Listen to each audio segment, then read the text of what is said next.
வணக்கம். வாழ்க வளமுடன். நம்ம ஊருக்கு பக்கத்தில் இருக்கிற நல்ல கோயில்களை நாம் தெரிந்து கொள்வதில்லை என்ற வருத்தம் நமக்கு உண்டு. அதில் சிஎன் பாளையத்தில் இருக்கிற மலையாண்டவர் கோயிலுக்கு போகணும்னு சொல்லி நான் என்னோடய மைண்ட்குள்ளே தாட் ப்ராசஸில் இருக்கும்போது, நேற்று அதற்கு முன்பு ஒரு சிவன் கோயில் போவோம்னு சொன்னதுனால திருமானிக்குழிங்கிற ஊருக்கு போனேன். இது கடலூர்லேருந்து சுமார் 10 கிலோமீட்டர் தொலைவில். கொஞ்சம் திருவந்திபுரம் தாண்டின பிறகு பண்ருட்டி சாலையில் இடதுபுறம் திரும்பினா இருக்கக்கூடிய ஒரு கோயில். இந்த கோயிலோட சில குறிப்புகள்னு பார்த்தோம்னா, மூலவர் ஸ்ரீ வாமனபுரீஸ்வரர், மாணிக்க வரதர்னு சொல்கிறாங்க.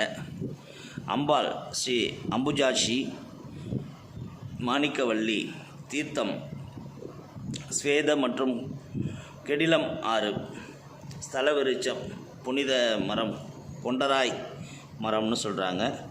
புனித திருஞான சம்பந்தரால் பாடப்பட்ட திருத்தலம் இது. நடுநாட்டில் உள்ள 276 தேவார பாடல் பெற்ற சிவத்தலங்களிலும் 17வது சிவத்தலமாக இருக்கிறது. இக்கோயிலில் உள்ள சிவபெருமான் சுயம்பு மூர்த்தியாக சுயரூபமாக இருக்கிறார். 1008 புகழ்பெற்ற சிவன் கோயில்களில் இக்கோயில் முதன்மையானது என்று கூறப்படுகிறது. கிழக்கு நோக்கிய இக்கோயிலில் 5 அடுக்கு பிரதான கோபுரத்துடன் ராஜகோபுரம், 3 நடைபாதைகள் உள்ளன. கடந்த ஒரு 12 வருடங்களுக்கு முன்பு, அதாவது 2012 கும்பாபிஷேகம் நடைபெற்றிருக்கிறது. கோயிலோட வரலாறுன்னு பார்த்தோம்னா, கெடிலம் ஆற்றின் தென்கரையில் கேப்பரமலையின் அடிவாரத்திலும் இக்கோயில் அமைந்துள்ளது. இந்த ஆலயம் பழங்கால பேரரசர்களான திரிசங்கு மற்றும் ஹரிச்சந்திரனால் புதுப்பிக்கப்பட்டதாக நம்பப்படுகிறது. சோழ மன்னர்கள் காலத்திலும் மேம்படுத்தப்பட்டது. இந்த தலத்தின் வரலாற்று பெயர்கள் வாமனபுரி, இந்திரலோகம் மற்றும் பீமசங்கம் சொல்கிறாங்க. புராணத்தில் இந்த கோயிலின் புராணக்கதை, பகவான் மகாவிஷ்ணு மற்றும் மகாபலி சக்கரவர்த்தி, புகழ்பெற்ற விஷ்ணு பக்தரான பிரகலாதனின் பேரன் மகாபலி தனது முந்தைய பிறவியில் எலியாக இருந்ததாக நம்பப்படுகிறது. இக்கோயிலின் கருவறையில் உள்விளக்கில் இருந்து நெய்யை உண்ணும்போது அது தற்செயலாக எரிய பிறந்த விளக்கின் திரிகளை உயர்த்தியது. கோயிலின் எலி தீபம் ஏற்றியதால் மகிழ்ந்த சிவபெருமான் எலிக்கு அசுர அரசர்களின் குடும்பத்தில் மீண்டும் பிறக்கும் வரம் அளித்தார். இப்படித்தான் மகாபலி சக்கரவர்த்தியாக உருவானது. இந்த மகாபலி இயல்பிலேயே மிகவும் தொண்டு செய்பவர். உதவி தேவைப்படும் எவருக்கும் உதவ அவர் தயாராக இருப்பார். தேவலோக தேவர்கள் அவர் மீது மிகவும் பொறாமை கொண்டனர். மேலும் அவரது வீழ்ச்சியை ஏற்படுத்த மகாவிஷ்ணுவின் உதவியை நாடினர். மகாவிஷ்ணு மகாபலியை அழிக்க வாமன பிரம்மச்சாரி என்ற அவதாரத்தை எடுத்தார். வாமனன் மகாபலியை அணுகி 3 அடி நிலத்தை அவன் உடனடியாக தர வேண்டும் என்று கேட்டான். பிறகு மகாவிஷ்ணு தனது திருவிக்ரம அவதாரத்தை எடுத்து தனது 1 அடியால் பூமி முழுவதையும் அளந்தார். அவரது 2வது அடி முழு இடத்தையும் உள்ளடக்கியது. பிறகு மகாபலியிடம் 3ஆம் பாதங்களுக்கு என்ன வழங்க வேண்டும் என்று கேட்டார். வேறு வழியில்லாமல் மகாபலி பணிவுடன் தலையை கொடுத்தார். அவரது பக்தியில் மகிழ்ந்த மகாவிஷ்ணு அவரை பாதாள உலகத்திற்கு கீழே தள்ளி சிரஞ்சீவிகளில் ஒருவராக ஆக்கினார். மகாவிஷ்ணு பிரம்மச்சாரியாக இந்த இடத்திற்கு வந்ததாகவும் தனது வாமன அவதாரத்தில் முடிவில் சிவபெருமானை வணங்கி தனது பிரம்மஹத்தி தோஷத்தில் இருந்து நிவாரணம் பெறுவதற்காக வந்ததாக நம்பப்படுகிறது. வாமனன் சிறிய உருவம் கொண்டவனாகவும் சிவபெருமானின் முகத்தை பார்க்க முடியாதவனாகவும் இருந்ததால் சிவபெருமான் சிறிய உருவம் எடுத்து ஒரு குழிக்குள் தோன்றினார். அதனால தான் இந்த இடத்த குழிக்குள் மகாவிஷ்ணுவை வணங்குவதற்காக உதவினார். மகாவிஷ்ணு இங்குள்ள இறைவனை பிரம்மச்சாரியாக வழிபட்டதால் இளங்கலை என்பது தமிழ் மானி, அதாவது மற்றும் திருக்குழிக்குள்ங்கிறது இறைவன் தோன்றியதால் இது திருமானிக்குழிங்கிற உயிர் பெயர் உருவாகியது. இங்குள்ள இறைவன் ஸ்ரீ மாணிக்க வரதர் என்று போற்றப்படுகிறார். மகாவிஷ்ணு இங்கு எப்போதும் சிவனை வழிபடுவதாக ஐதீகம். மேலும் தனது வழிபாட்டுக்கு எந்த இடையூறும் ஏற்படக்கூடாது என்றும் சிவனிடம் வேண்டினார். சிவபெருமான் தனது சிவகணங்களில் ஒருவரான குபேர பிரம்ம ருத்ராவை இந்த இடத்தில் மீண்டும் தங்கி ஒரு பாதுகாப்பு திரையை உருவாக்கி மகாவிஷ்ணுவை எந்த இடையூறும் இல்லாமல் பாதுகாக்கும்படி கேட்டுக்கொண்டார். சிவபெருமானும் மகாவிஷ்ணுவின் பாவங்களை போக்கினார். குபேர பிரம்மருத்ரனின் அனுமதியை பெற முதலில் அவருக்கு பூஜை செய்யப்பட்டு பின்னர் சிவபெருமானுக்கு அர்ப்பணிக்கப்பட்டது என்பது குறிப்பிடத்தக்கது. குபேர பிரம்ம 22 உருவம் சிவபெருமானின் முன் திரையில் தெரியும். ஒவ்வொரு ஆர்த்திக்கு பிறகும் இந்த திரையை மூடப்படும். இந்த நடைமுறை இந்த கோயிலின் தனிச்சிறப்பு. அதாவது லிங்கத்தை நம்ம நேரடியாக பார்க்க முடியாது, இந்த திரைச்சீலையை தான் பார்க்கலாம். அந்த திரைச்சீலையில் குபர பிரம்மருத்ரனின் உருவம் பொறிக்கப்பட்டிருக்கும். அதற்கு ஆரத்தி காட்டி அதுக்கப்புறம் திரையை விலக்கி சில நொடிகள் நமக்கு சிவனின் தரிசனத்தை காட்டுகிறார்கள். இந்த இடத்துக்கு தொடர்புடைய மற்றொரு புராண கதை என்னவென்றால், சிவபெருமான் அத்திரி என்ற வட இந்திய வணிகரை திருடர்களிடமிருந்து காப்பாற்றினார். எனவே இங்குள்ள இறைவன் ஸ்ரீ உதவிநாயகர் என்றும் பார்வதி தேவி ஸ்ரீ உதவிநாயகி என்றும் அழைக்கப்படுகிறார்.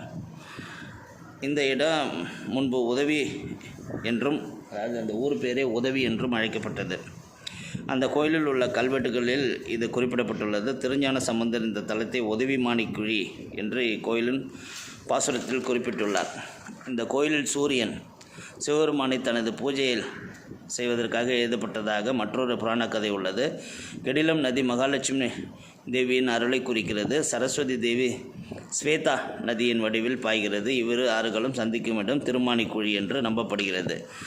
கோயில் தெய்வங்கள் பார்த்தோம்னா வாமனபுரீஸ்வரர் மற்றும் அம்புஜாஷி சந்நிதிகள் தவிர செல்வ விநாயகர், உதவி விநாயகர், முருகன் மற்றும் அவரது துணைவியர்களான பாலசாஸ்தா, லிங்கோத்பவர், விஷ்ணு சித்தர் லிங்கம், 63 நாயன்மார்கள், பஞ்சம மூர்த்திகள், 4 சப்தமூர்த்திகள் ஆகியோரின் சன்னதிகளும் சிலைகளும் உள்ளன. மாடவீதிகளில் தேரை மகரிஷி, மார்க்கண்டேயர், திருநாவுக்கரசர், சட்டநாதர், கஜலட்சுமி, துர்க்கை, சண்டிகேஸ்வரி, நவகிரகம், பைரவர், சூரியன், சந்திரன் ஆகியோரையும் இங்கு தரிசிக்கலாம்.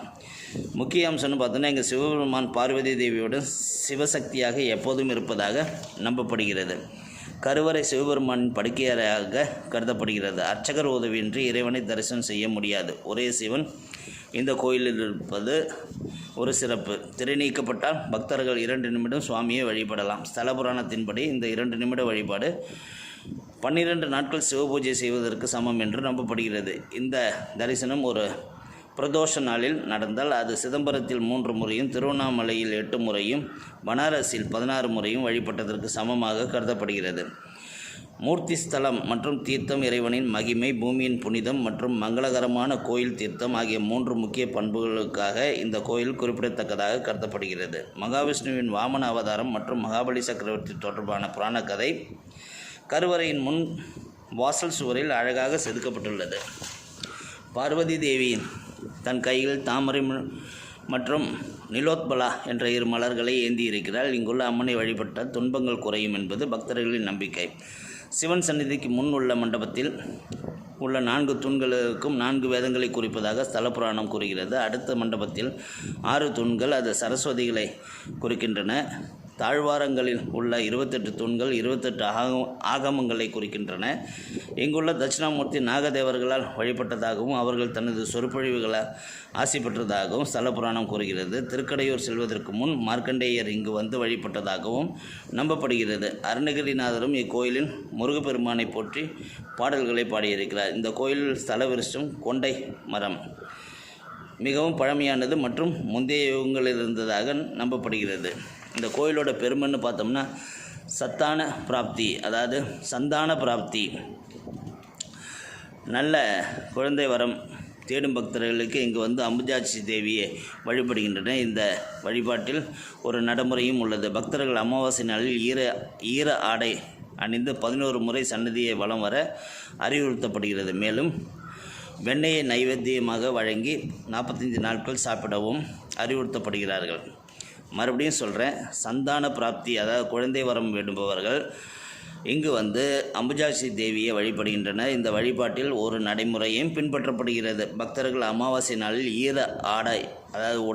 ஈர உடை அணிந்து 11 முறை சன்னதியை வலம் வர அறிவுறுத்தப்படுகிறது. மேலும் வெண்ணெய் நைவேத்தியமாக வழங்கி 45 நாட்கள் உள்ளுக்குள் சாப்பிடவும் அறிவுறுத்தப்படுகிறார்கள். இக்கோயில் கொண்டாடப்படும் முக்கிய திருவிழாக்கள் தமிழ் மாதமான புரட்டாசியில் நவராத்திரி, தமிழ் மாதமான மாசியில் மகா சிவராத்திரி, தமிழ் மாதமான கார்த்திகையில் ரோகிணி தீப பிரம்மோற்சவம்.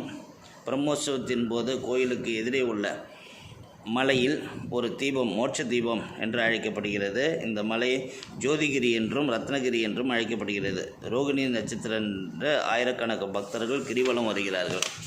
இந்த கிரிவலம் வந்து நம்ம திருவண்ணாமலை ஜோதி ஏற்றக்கூடிய தீபம் ஏற்றுற அன்னைக்கு மறுநாள் இங்கே இந்த மலையில் ஜோதி ஏற்றுறதா சொல்கிறாங்க. இது திருவண்ணாமலை கோயில் பௌர்ணமி நாட்களில் நடக்கும் கிரிவலம் போன்றது. பிரதோஷமும் தொடர்ந்து அனுசரிக்கப்படுகிறது. காலை 7 மணி முதல் 11 மணி வரை மற்றும் மாலை 4:30 மணி முதல் 8:30 மணி வரை இந்த கோயில் திறந்திருக்கும். இந்த கோயில் வந்து அர்ச்சகர் நேற்று நான் ஆச்சரியப்பட்டது, இந்த கோயிலோட தல வரலாறு எழுதி வச்சுருக்கிற ஒரு பேனர் இருக்குது. அது மட்டும் இல்லாமல் இந்த கோயிலோட அர்ச்சகர் இளம் வயது ஸ்ரீ நடராஜா குருக்கள். நான் அவர்கிட்ட பேசும்போது அவர் முகம் கோணாமல் எல்லாருக்கும் வர்றவங்க எல்லாருக்கும் இந்த கோயிலோட வரலாறு எடுத்து சொல்கிற அந்த பாங்கு, அந்த பணிவு, அந்த ஆத்மார்த்தமான ஒரு அர்ப்பணிப்பு, அந்த திரையை விளக்கி காமிக்கும்போது இருக்கும் அந்த பக்தி பரவசம், இதெல்லாம் பார்க்கும்போது ரொம்ப ஆச்சரியமாக இருந்தது. சமீப காலங்களில் நான் பார்த்த ஒரு நல்ல இந்த மாதிரி கோயில் அர்ச்சகர்கள் கிடைத்தால் நம்ம கோயிலெலாம் மறுபடியும் புத்துயிர் பெறும். ஏன்னா பல கோயில்களுக்கு நான் போகும்போது அங்கே இருக்கிற அர்ச்சகர்களுக்கு அந்த கோயிலை பற்றி ஒன்றுமே தெரியறதில்ல, இந்த கோயிலோட வரலாறு என்னென்னா தெரியறதில்ல. ஸோ அப்படி இருக்கும்போது இந்த ஆழமான அறிவுடைய ஆன்மீக தொண்டாற்றும் இந்த அர்ச்சகர் பாராட்டப்பட வேண்டியவர். அவரோட ஃபோன் நம்பர் என்ன சொல்லி ஃபோன் நம்பர் கூட விசிட்டிங் கார்டு வாங்கிட்டு வந்திருக்கிறேன், அதையும் இந்த வீடியோவில் போடுறேன் பாருங்கள். இவங்களோட ஃபோன் நம்பர்னு சொல்லிட்டு 9486387154 ஒரு நம்பரும், 9486387154 ஒரு நம்பரும், 2086387154 ஒரு நம்பரும் கொடுத்துருந்தாங்க. ரொம்ப சிறப்பாக இருந்தது நேற்றைய தினம். அதுவும் பங்குனி உத்திரம் அங்கே காவடி எடுத்த அந்த சுப்பிரமணியர் கோயிலிருந்து பல மக்கள் காவடி எடுத்து ஊர்வலம் வர்றதுக்கு போகும்போது நாங்கள் அங்கே போயிருந்தோம். அலகு குத்தி ஊர்வலம் வந்ததையும் பார்த்தோம். மிக சிறப்பான ஒரு நாள் நேற்று. இது மாதிரி நம்ம பக்கத்தில் இருக்கிற மிக பழமையான அருமை வாய்ந்த கோயில்களை கண்டிப்பாக நீங்கள் எல்லாம் போய் பார்க்கணும். வாழ்க வளமுடன்.